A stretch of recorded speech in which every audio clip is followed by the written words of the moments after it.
Donc, je m'appelle Axel Durand, je suis graphiste indépendant, designer, développeur web, artiste aussi parfois. Je suis basé à Quimper, donc là je suis en train de bouger à Paris pour mon activité de graphiste indépendant. Je suis diplômé de l'École supérieure d'art de Cambrai avec un DNSEP l'année dernière. Auparavant, j'ai fait aussi mon diplôme national d'art à l'ESSAC et auparavant encore, j'étais en lycée appliqué à Quimper. Dans mon travail, je suis intéressé par les évolutions techniques et leurs impacts. Donc, j'ai pu passer les dernières années à travailler là-dessus au travers de différentes pratiques. Je pense notamment au dessin de caractère, l'affiche, les systèmes graphiques, seul ou au sein de collectifs. Donc, je m'intéresse vraiment au mode de production et je me pose aussi les questions de ce qu'est le statut de graphiste aujourd'hui et des enjeux de ce que l'on produit. Donc, dans mon projet de diplôme qui s'appelait l'atelier de production d'après une histoire de William Morris, je me suis intéressé au mode de production de la typographie au travers des enjeux d'une figure du design qui est William Morris, qui est un proto-penseur du design, donc vraiment pour un design social, un design loin des formes de mode de production capitaliste. William Morris, c'est un personnage assez ambivalent. Il était très lié enfin, en tout cas, il vendait ses productions pour des personnes plutôt aisées. Donc, il y avait des sortes de contrastes dans ce travail qui m'intéressaient. Donc, en tout cas, j'ai créé un atelier de production pour mon diplôme, qui est une sorte d'espace de réflexion sur la production. Je suis parti donc d'une histoire personnelle de William Morris, qui est, enfin, en tout cas, d'un livre qui a édité William Morris, dans lequel il utilisait une typographie qui était basée sur le Janson. Cette typographie s'appelle le Golden Type. Et William Morris a redessiné un caractère classique, donc le Janson, en une typographie gothique à la main, pour injecter ces enjeux médiévaux là-dedans. De là, moi, je suis parti de la reproduction du Janson avec des modes de production contemporains, à savoir que j'avais un travail de recherche autour de la lettre en volume. Donc, je me suis mis à redessiner le caractère du Janson en une typographie avec un casque de réalité virtuelle. Donc, il y a tous les enjeux d'espace et de lettrage 3D là-dedans. Suite à cette première reproduction, ça m'a fait imaginer un volume, et ce volume était détaché de toute forme de production, donc les formes étaient flottantes. Je me suis intéressé à comment est-ce qu'on pouvait les reproduire, est-ce que ça induisait sur les formes. Donc, j'ai créé différents ateliers artisanaux, donc un atelier de production de tapis, un atelier de production de papier peint et un atelier de production d'art de la table, donc une table, une chaise et tout ce qui est couvert.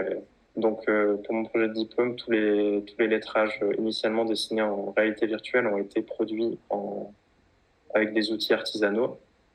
Et ça a créé une sorte d'objectification de la typographie, tout en peut-être essayant d'avoir une réflexion sur ce qu'est la typographie avec la réalité virtuelle, mais surtout, là, je suis reparti un peu des mêmes enjeux autour des modes de production pour refaire un atelier de production à Marseille.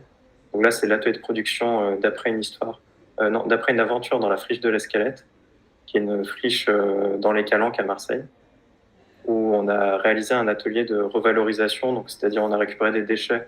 C'était une ancienne déchetterie pour les. Enfin, il y avait des usines à plomb et il y a encore des déchets de plomb là-bas et des déchets plastiques un peu partout. Donc on a récupéré ces objets et on a essayé de les transformer avec les autres artistes autour de protocoles que j'ai mis en place. On a récupéré les déchets, on les a fait fondre et on a essayé de créer de nouvelles choses, des objets que je nomme revalorisation. Donc on était 6 artistes et à chaque fois, c'était un artiste avec moi qui réalisait une de ces revalorisations.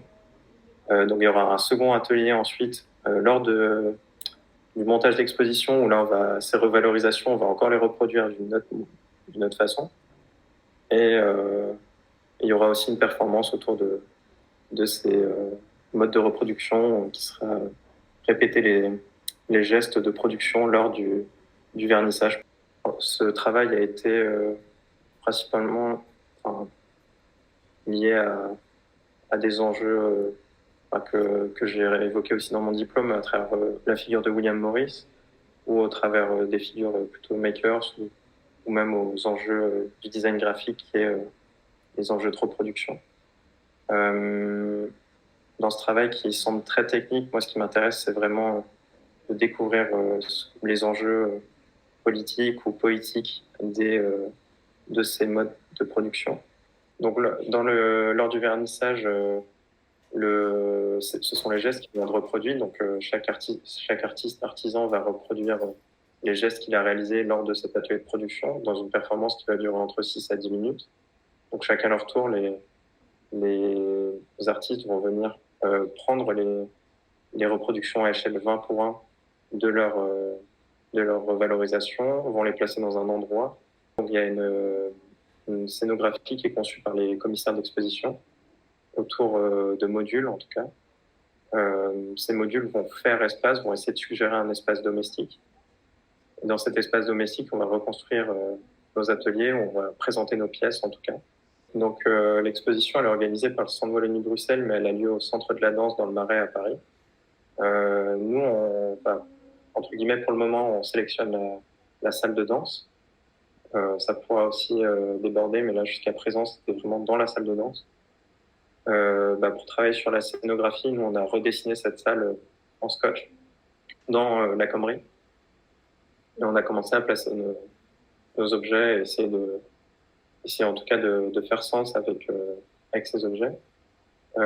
Après, nous, au final, c'est principalement les commissaires qui ont réalisé ou qui ont imaginé cette scénographie afin de donner un peu d'ordre et que ce soit plus cohérent peut-être. Donc pour ce faire, on va créer une sorte d'architecture.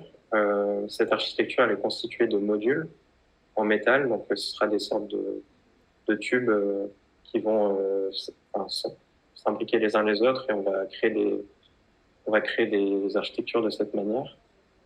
Ces architectures suggèrent donc un espace domestique. On va recréer par exemple, moi je sais que mes pièces seront présentées dans une sorte de tiroir ou étagère. Donc lors de l'exposition, il y aura différents supports, ce sera assez varié. Ils seront présentés dans donc un espace domestique suggéré par une architecture tout en module. Donc, si vous n'avez pas accès à cette exposition, il y aura un catalogue d'exposition qui sera édité, qui présentera donc 8 images par artiste, plus un texte.